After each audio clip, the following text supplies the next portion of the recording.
buildings? Mark 13. Then as he went out of the temple, one of his disciples said to him, Teacher, see what manner of stones and what buildings are here. And Jesus answered and said to him, Do you see these great buildings? Not one stone shall be left upon another that shall not be thrown down.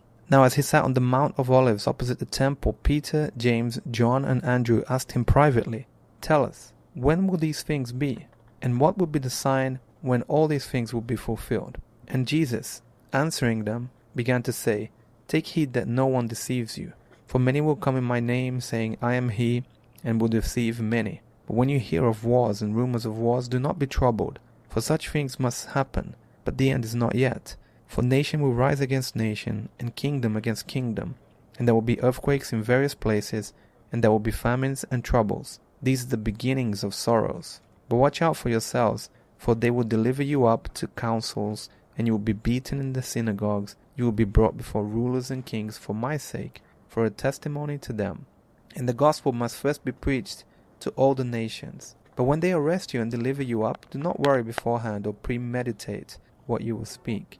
But whatever is given you in that hour, speak that, for it is not you who speak, but the Holy Spirit. Now brother will betray brother to death, and a father his child. And children will rise up against parents and cause them to be put to death. And you will be hated by all for my name's sake. But he who endures to the end shall be saved. So when you see the abomination of desolation, spoken of by Daniel the prophet, standing where it ought not, let the reader understand. Then let those who are in Judea flee to the mountains. Let him who is on the housetop not go down into the house, nor enter to take anything out of his house. And let him who is in the field not go back to get his clothes. But woe to those who are pregnant and to those who are nursing babies in those days. And pray that your flight may not be in winter, for in those days there will be tribulation, such as has not been since the beginning of the creation which God created, until this time, nor ever shall be. And unless the Lord had shortened those days, no flesh would be saved. But for the elect's sake, whom he chose, he shortened the days. Then if anyone says to you, Look, here is the Christ, or Look, he is there, do not believe it. For false Christs and false prophets will rise and show signs and wonders to deceive, if possible, even the elect. But take heed, see, I have told you all things beforehand. But in those days after the tribulation, the sun will be darkened, and the moon will not give its light. The stars of heaven will fall, and the powers in the heavens will be shaken. Then they will see the Son of Man coming in the clouds with great power and glory. And then he will send his angels, and gather together his elect from the four winds, from the farthest part of earth to the farthest part of heaven. Now learn this parable from the fig tree.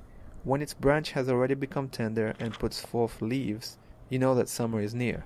So you also, when you see these things happening, know that it is near, at the doors. Assuredly, I say to you, this generation will by no means pass away, till all these things take place. Heaven and earth will pass away, but my words will by no means pass away. But of that day and hour no one knows, not even the angels in heaven, nor the Son, but only the Father. Take heed, watch and pray, for you do not know when the time is. It is like a man going to a far country, who left his house and gave authority to his servants, and to each his work, and commanded the doorkeeper to watch.